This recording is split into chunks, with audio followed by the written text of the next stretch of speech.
Pakistan IED blast TTP का हमला।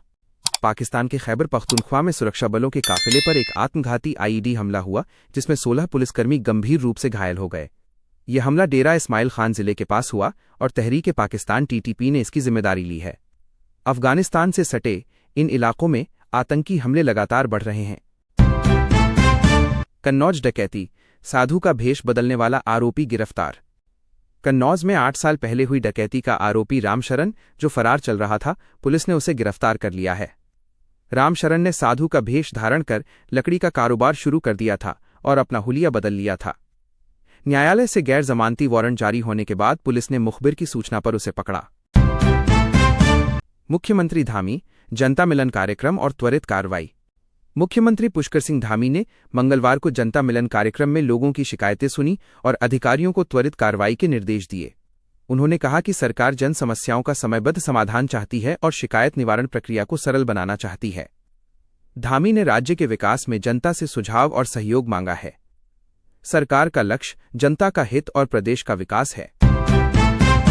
घाटशिला उपचुनाव से ठीक पहले सूरदा क्रॉसिंग पर भाजपा और झामुमो समर्थकों के बीच तीखा टकराव हो गया। झड़प का कारण झामुमो ने आरोप लगाया कि भाजपा प्रत्याशी बाबूलाल सोरेन अपने साथ बाहरी लोगों को क्षेत्र में लाए हैं जो चुनाव को प्रभावित कर सकते हैं। आरोप प्रत्यारोप के बीच हंगामा बढ़ गया और सड़क जाम की स्थिति बनी। क्या आप घाटशिला उपचुनाव के मुख्य उम्मीदवारों और उनकी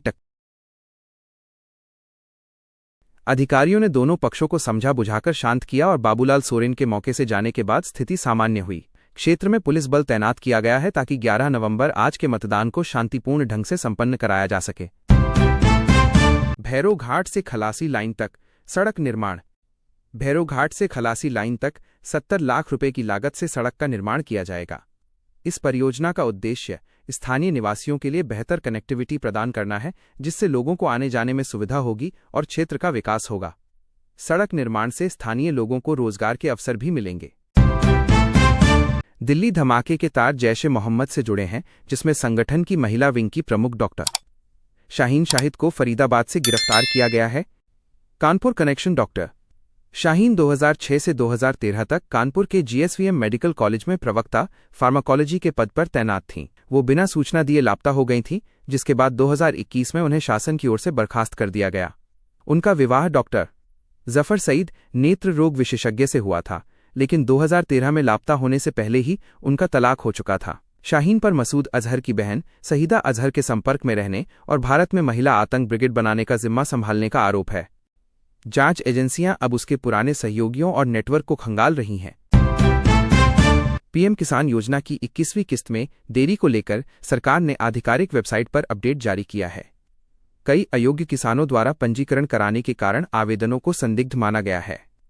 सरकार ने 35 लाख से अधिक नामों को हटाया है, लेकिन वेरिफिकेशन के बाद योग्य किसानों को पुनः शामिल किया जाएगा।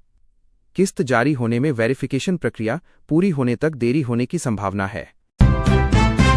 सोमवार 10 नवंबर 2025 की शाम दिल्ली के लाल किला मेट्रो स्टेशन के पास हुए भयानक कार धमाके में उत्तर प्रदेश के 5 लोगों की मौत हो गई।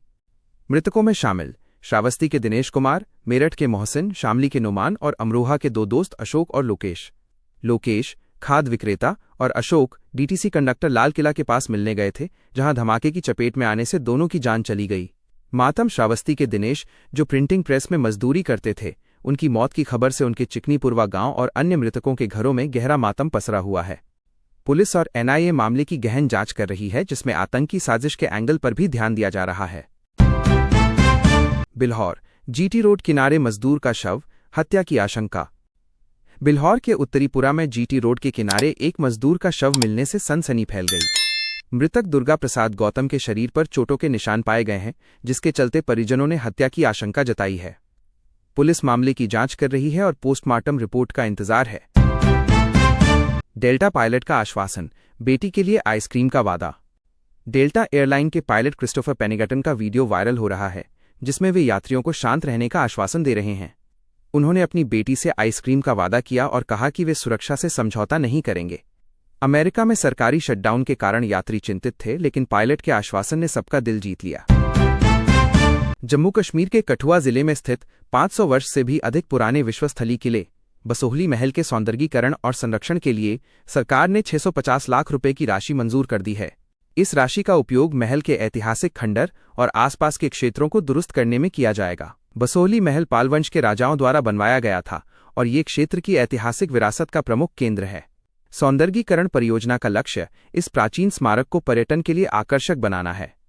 इससे स्थानीय लोगों की आमदनी बढ़ने और क्षेत्र की अर्थव्यवस्था को बल मिलने की उम्मीद है। ये कदम क्षेत्र के सांस्कृतिक और ऐतिहासिक महत्व को बनाए रखने की दिशा में एक बड़ा प्रयास है। दिल्ली धमाका, अंतर्राष्ट्रीय प्रतिक्रिया और पाकिस्तानी मीडिया। दिल्ली में हुए धमाके की खबर अंतर्राष्ट्रीय स्तर पर फैली, जिसमें पाकिस्तानी मीडिया ने भी अपनी प्रतिक्रिया दी। दिल्ली पुलिस ने इसे आतंकी हमला मानते हुए यूएपीए के तहत मामला दर्ज किया और 4 संदिग्धों को हिरासत में लिया। पाकिस्तानी मीडिया ने आतंकवाद के दृष्टिकोण से इस घटना को कवर किया और जांच पर ध्यान केंद्रित किया। रेल यात्रा के दौरान शराब ले जाना, नियम और कानून। रेल यात्रा के दौरान शराब ले जाने को लेकर कई सवाल उठते हैं। भारतीय रेलवे के नियम और विभिन्न राज्यों के कानून इस मामले में अलग अलग दृष्टिकोण रखते हैं। कुछ राज्यों में शराब पूरी तरह से प्रतिबंधित है, जबकि अन्य में सीमित मात्रा में ले जाने की अनुमति है।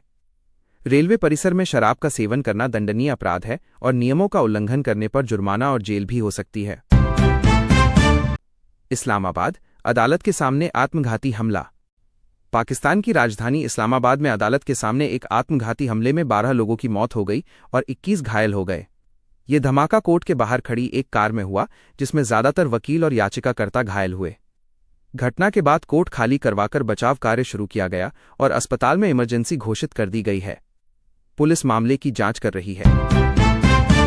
ऑक्सफोर्ड इकोनॉमिक्स के अनुसार डॉलर इनवॉइसिंग उभरते बाजारों को तरलता और स्थिरता प्रदान करती है, वहीं चीनी पूंजी तक अधिक पहुंच और डॉलर पर कम निर्भरता डॉलर की मजबूती के दौरान पूंजी पलायन को सीमित करती है। करेंसी रिस्क में विविधता लाने से उभरते बाजारों को वित्तीय स्थिति को बेहतर बनाने और डॉलर के मजबूत होने पर कर्ज की लागत कम करने में मदद मिलती है।